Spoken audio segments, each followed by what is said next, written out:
La 5G, ça change quoi?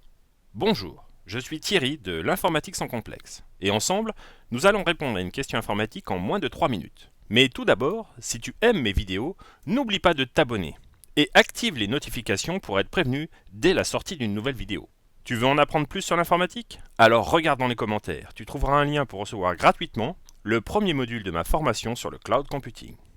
Au début, dans les années 80, le réseau 2G permettait des débits théoriques de 9,6 kilobits par seconde. À ce rythme, il aurait fallu un peu plus de 3 ans pour télécharger un DVD entier. Puis, les réseaux ont évolué petit à petit jusqu'à l'apparition de la 4G+. La 4G, c'est la quatrième génération de réseau de données mobile. Elle est apparue en France vers la fin 2012 et permet maintenant des débits allant jusqu'à 1 gigabit par seconde en théorie. En pratique, on est plutôt sur des débits allant de 80 à 100 mégabits par seconde, ce qui est déjà très bien. Avec 100 mégabits par seconde, notre DVD ne prend déjà plus que 5-6 minutes à être complètement téléchargé. En évoluant, les différentes normes ont également permis de connecter de plus en plus de terminaux à la fois. Et oui, dans les années 2000, il n'était en effet pas rare de pouvoir ni passer ni recevoir un appel aux heures de pointe, de par la saturation des points de connexion.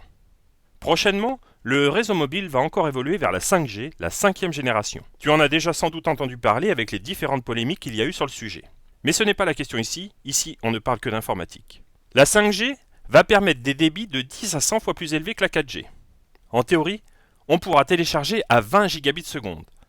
À cette vitesse, il faudra moins de 2 secondes pour télécharger notre DVD entier. Comparé à la 4G, la 5G promet également de pouvoir connecter 100 fois plus de terminaux par point de connexion. Sachant que l'on a de plus en plus de terminaux connectés, c'est plutôt rassurant.